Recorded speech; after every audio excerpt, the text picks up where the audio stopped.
Hello tout le monde, salam alaikum, j'espère que vous allez bien. On se retrouve aujourd'hui pour une recette de gâteau spécial Ramadan ou Eid. C'est une recette très facile qui nécessite très peu d'ingrédients. Il s'agit de la recette des blairettes. Donc c'est des petits souliers, voilà ce que ça veut dire. Donc ici vous avez la version traditionnelle où ça imite vraiment le soulier, la blaira.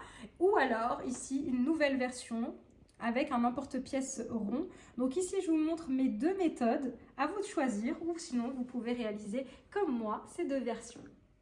Donc ici, pour cette recette, on aura besoin de 2 cuillères à soupe de vinaigre blanc. On aura besoin de 20 g d'huile de tournesol, 500 g de sésame doré. Attention, on l'achète doré, on ne le fait pas torréfier à la poêle étant donné qu'on va le faire frire.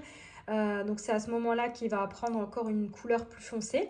500 g de farine type 45, 150 g d'eau de fleur d'oranger, 150 g d'eau infusée au safran avec quelques pistilles de safran.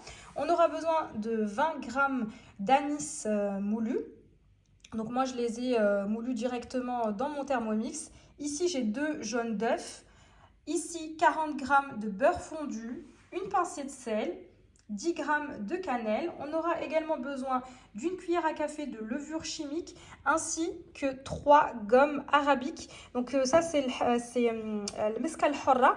Sachez que vous n'êtes pas obligé d'en mettre. Si vous en avez, tant mieux. Donc là, je vais les concasser avec une cuillère à café de sucre pour que ça soit plus facile.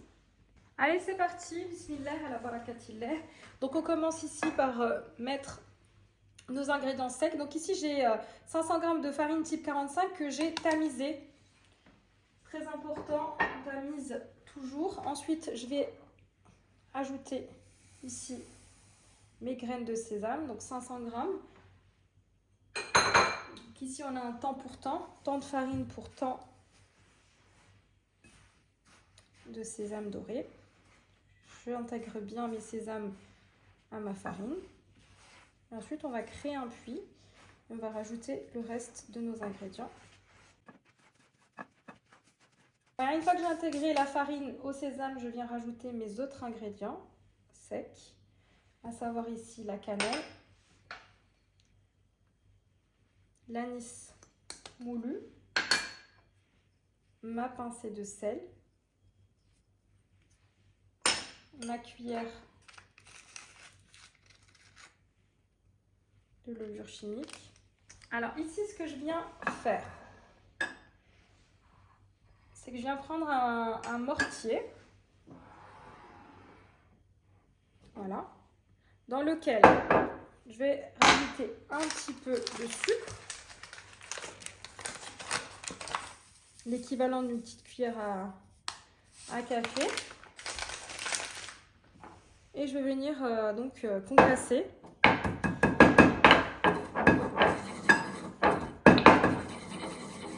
Ça dégage vraiment un bon goût, ça c'est super bon.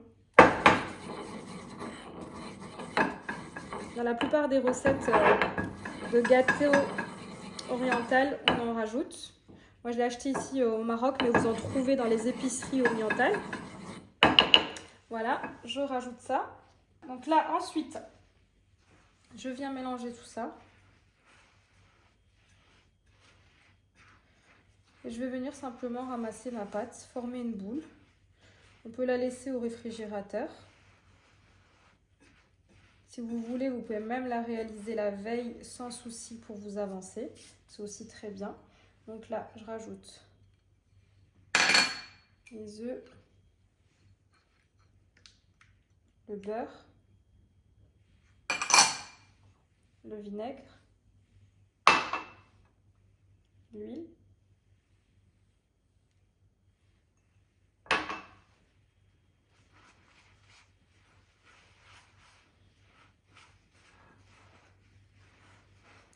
Et je commence peu à peu à rajouter l'eau de fleur d'oranger qui va nous permettre de ramasser notre pâte.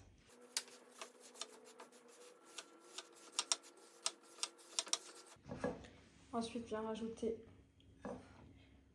l'eau infusée au safran.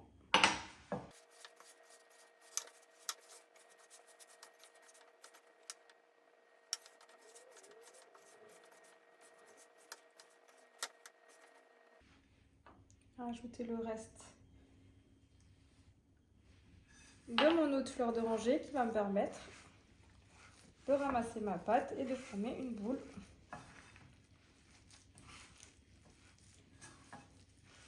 Attention, la pâte ne doit pas être liquide. On doit pouvoir juste la former une boule et la ramasser.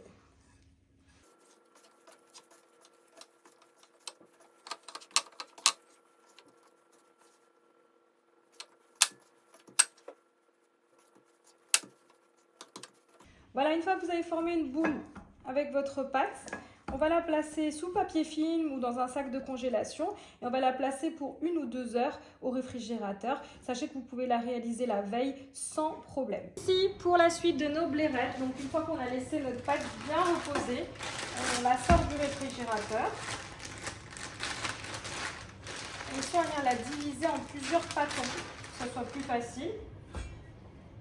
Donc moi, je vais la diviser ici.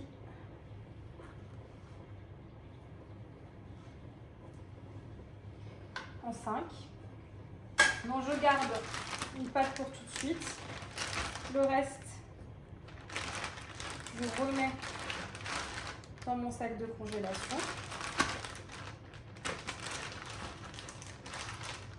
Et de préférence, les remettre au réfrigérateur. Ensuite, petite astuce. On vient prendre ici du papier cuisson. Donc sur une première feuille, on vient déposer notre pâton. Et à l'aide de ma deuxième feuille, on vient placer au-dessus du pâton pour éviter que ça ne colle. Je viens légèrement l'aplatir à la main. Et ensuite, on va l'abaisser à l'aide d'un rouleau. On essaie d'obtenir quand même quelque chose d'assez fin.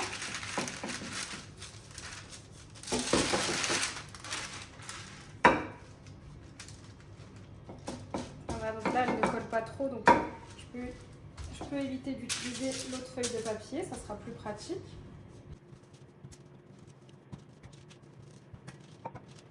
Vraiment, on essaye de l'abaisser le plus finement possible. Étant donné qu'il y a de la levure chimique à l'intérieur, elle va légèrement gonfler au contact de l'huile. On ne veut pas quelque chose de trop épais. Donc on l'abaisse un maximum sans la déchirer. Donc là, moi, je ne vais pas tarder à m'arrêter. Sur quelque chose d'assez fin. Voilà. À présent, je vais vous montrer 2 techniques pour former vos blairettes. Donc ici, pour former nos blairettes, on a 2 possibilités. Soit utiliser un emporte-pièce carré, qui est la méthode traditionnelle. Donc blairette, ça veut dire petit soulier. Vous savez, les blairettes traditionnelles qu'on peut trouver par exemple au Maroc. Ou alors on peut utiliser un emporte-pièce rond. Ici mon emporte-pièce mesure 6 cm de diamètre. Donc là je vais vous montrer la version ronde et ensuite je vous montrerai la version carrée. Donc là hop, ici j'ai choisi de l'utiliser cannelé, mais si vous voulez utiliser un emporte-pièce rond classique sans problème. Je viens découper délicatement. Voilà, une fois que j'ai ma forme, donc je viens en plier en 2 sans arriver au bord. Et je viens simplement replier à nouveau en 2. Et je colle avec le doigt pour que ça adhère bien. Et je dispose sur un plateau pour la cuisson tout à l'heure. Voilà, là, le plateau. Et je dispose sur mon plateau. Deuxième méthode, donc avec l'emporte-pièce carré. Donc ça c'est vraiment la méthode classique. Si vous n'en avez pas, vous pouvez utiliser une roulette cannelée. Donc vous venez emporte-piécer votre pâte. Alors pour cette méthode là, vraiment rien de compliqué. Vous venez mettre votre doigt au centre et vous venez simplement coller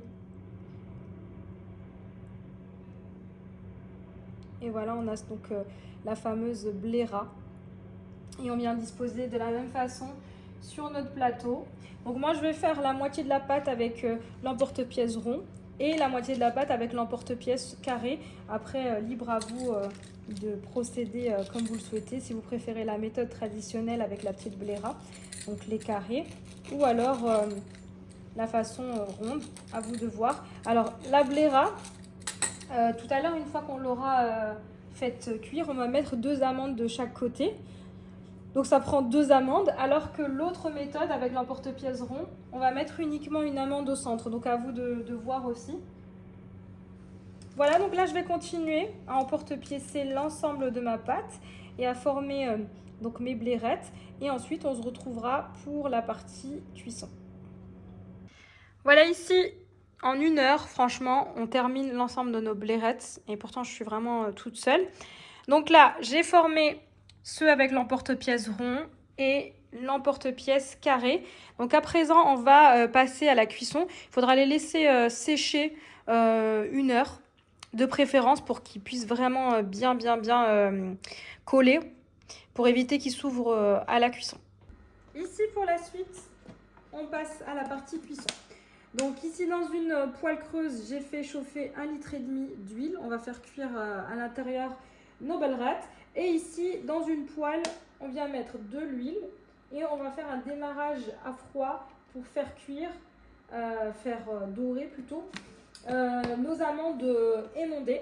Donc ici, c'est parti. Donc ici, pourquoi on démarre dans une huile froide? Tout simplement pour laisser le temps à nos amandes de bien cuire pour qu'elles soient bien croustillantes. Donc démarrage à froid. Ici, plus pratique, j'ai acheté des amandes émondées directement en magasin. En tout, j'ai 200 g d'amandes. Alors ici, j'ai fait il y a quelques jours de la Shbekia et il me restait un mélange de miel et de sirop de glucose. Donc je mélange toujours les deux.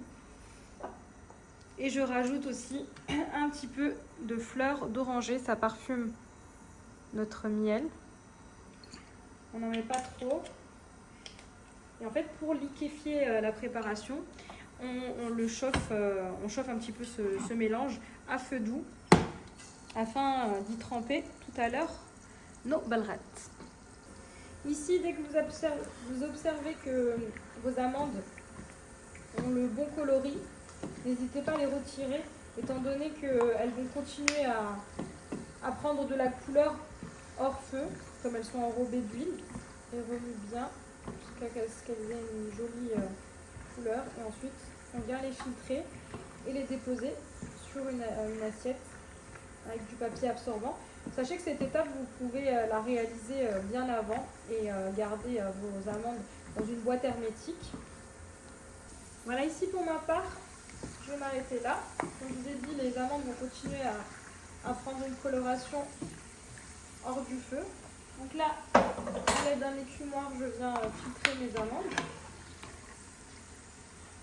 et les déposer sur du papier absorbant.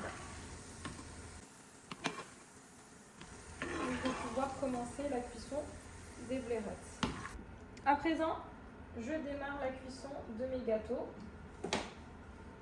Alors attention, ces gâteaux cuisent très rapidement. Donc on surveille bien la cuisson et on va les remuer.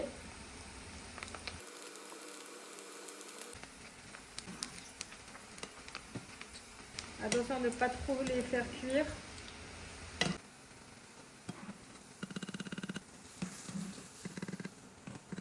Alors donc ici, j'ai mis mes gâteaux dans le miel. Je vais bien les faire tremper à l'aide d'un autre écumoire. On va les laisser se gorger de miel. On n'hésite pas à bien les noyer dans le miel. Le temps de faire cuire d'autres gâteaux.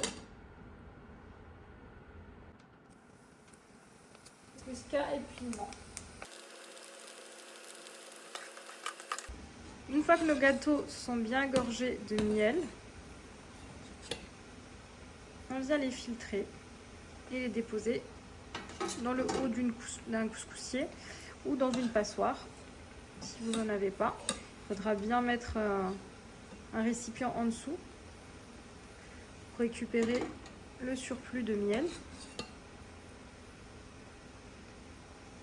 Voilà.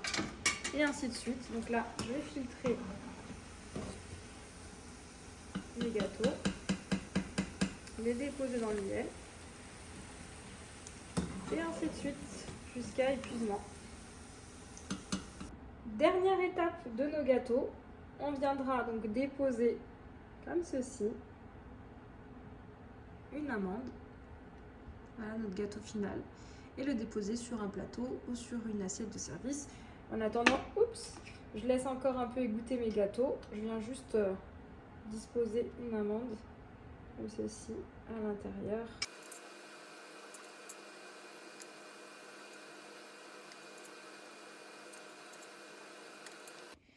Et voici, cette vidéo arrive à sa fin. J'espère en tout cas que vous avez aimé visionner cette vidéo. N'hésitez pas à me dire ce que vous en avez pensé et je vous dis à très vite avec plein de nouvelles recettes qui arrivent.